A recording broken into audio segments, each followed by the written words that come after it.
ओम श्री साईनाथ नाथाय नमः। सभी श्रोताओं को मेरा प्रणाम एवं श्री साईं अमृत विचार में हार्दिक अभिनंदन। मित्रों, मंगलवार 15 अक्टूबर 1918 हिजरी मुहर्रम महीने का 9वां दिन, बुद्ध जयंती, द्वैत वेदांत के प्रतिपादक माधवाचार्य जी की जयंती, दुर्गा विसर्जन और साथ ही उस दिन दशहरा था। इसे सीमोल्लंघन भी कहा जाता है। इसमें गांव वाले अपने गांव की सीमा तक जाकर वापस अपने गांव आ जाते हैं। साईं मानव जाति के कल्याण के लिए उन्हीं की तरह मानव देह लेकर आए थे। इस देह के अपनी सीमाएं होती हैं। गिनती की सांसें, जीवन इन्हीं सांसों में बसा है।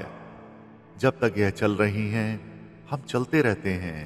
एक मशीन की तरह हमारी देह के हिस्से जब तक चलते रहते हैं, तब तक इन सांसों का क्रम भी चलता रहता है।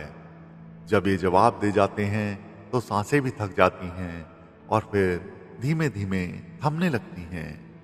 यही क्रम हम सभी पर लागू होता है और उन अवतारों पर भी जो भगवान लेकर इस धरा पर आते हैं, वो राम हो या कृष्ण, मोहम्मद हो या नानक, जीसस हो या साईं, सभी को एक दिन तस्वीर में बदल जाना होता है। साईं ने भी इसी दिन सीमोल्लंघन किया। इस धरा की सीमा तक जाकर फिर वापस अपनी शिरडी में आकर बस गए। अपने भक्तों के लिए, हम जैसे निराश्रितों के लिए, अंधेरे में भटक रहे हम जैसे अज्ञानी लोगों के लिए। लोग कहते हैं कि बाइजा माई का रेल उतारने के लिए साईं ने उनके बेटे तात्या पाटिल की मृत्यु अपने शरीर पर ले ली थी। श्री साईं चरित्र में साईं की समाधि लेने संबंधी बड़ा मार्मिक उल्लेख श्री दाभोलकर ने किया है। कैसे 1916 के दशहरे के दिन साईं बाबा ने पूर्ण दिगंबर स्वरूप में अपने सीमोल्लंघन का संकेत किया था। कैसे उनके एक भक्त माधव फांसले के हाथ से वो ईंट गिरकर टूट गई थी जिसे बाबा अपनी जीवन संगिनी कहते थे। कैसे उन्होंने श्रीमान वजह से 2 बार राम विजय को सुना। कैसे उन्होंने अपने सारे भक्तों को खाना खाने के बहाने उस समय अपने से दूर कर दिया था। उस समय मस्जिद में साईं के पास सिर्फ भागोजी शिंदे, उनकी बहू लक्ष्मीबाई शिंदे, चंद्राबाई बोरकर, नाना साहेब निमोड़कर, बयाजी अप्पा कौते पाटिल और श्यामा रह गए थे। कैसे बाबा ने लक्ष्मीबाई को शिष्य के 9 गुण के स्वरूप चांदी के 9 सिक्के दिए थे। कैसे उन्होंने बयाजी पाटिल के हाथों में अंतिम शब्द कहे थे, मुझे बाड़े में ले चलो, मुझे अब यहाँ अच्छा नहीं लगता। उनके ये कहते ही उनकी गर्दन एक तरफ लुढ़क गई। बयाजी ने चिल्लाकर निमोड़कर को बुलाया, जिन्होंने बाबा के मुख में पानी डाला, जो एक तरफ से बाहर निकल गया। निमोड़कर के मुंह से निकला, देवा। साईं समाधिस्थ हो चुके थे। पूरी शिरडी मानो स्तब्ध हो गई थी। महिलाएं कीर्तन कर रही थी। पुरुषों के आंसू थम नहीं रहे थे। पक्षियों का कलरव भयावह लग रहा था। शिरडी के फूलों ने महकना छोड़ दिया था। मस्जिद में साईं के भक्त उनकी एक झलक पाने को तरस रहे थे। आंसुओं का सैलाब सा आ गया था। किसी को कुछ भी नहीं सूझ रहा था। ऐसा लग रहा था कि पूरी शिरडी ही आज अनाथ हो गई। एक शून्य सा उभर गया था।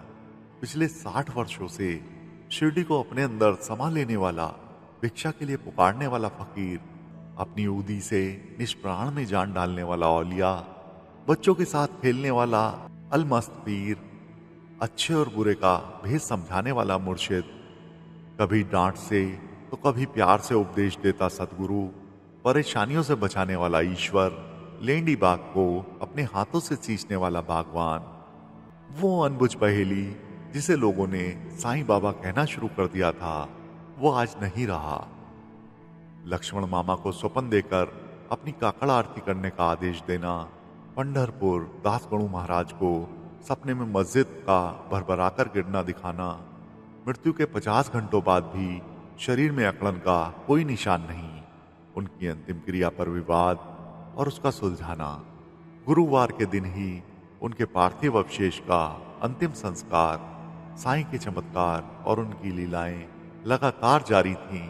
ऐसा नहीं लग रहा था कि वो मानवता का रखवाला अब अपने भक्तों के बीच नहीं है। फर्क सिर्फ इतना था, साईं अब इंद्रियों का विषय ना होकर अनुभूति का विषय बन चुके थे।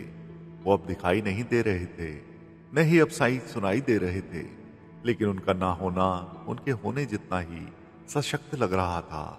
उनके भक्तों को आज भी उनके जीवित होने का लगातार एहसास बना रहता है। शिरडी का वो संत आज भी लोगों में आशा, उत्साह और विश्वास का संचार करता रहता है। लोगों की मुरादें उनकी समाधि पर पूरी होती हैं।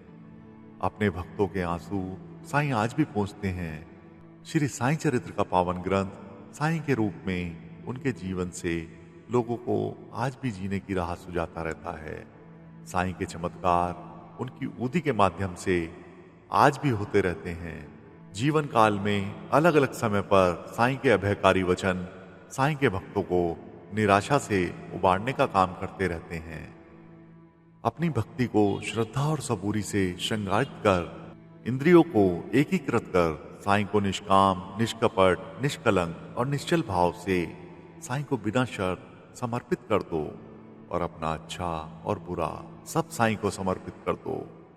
साईं को मजबूर कर दो कि वो अपनी संतान की तरह तुम्हारी देखभाल करे और तुम्हारा ध्यान रखे।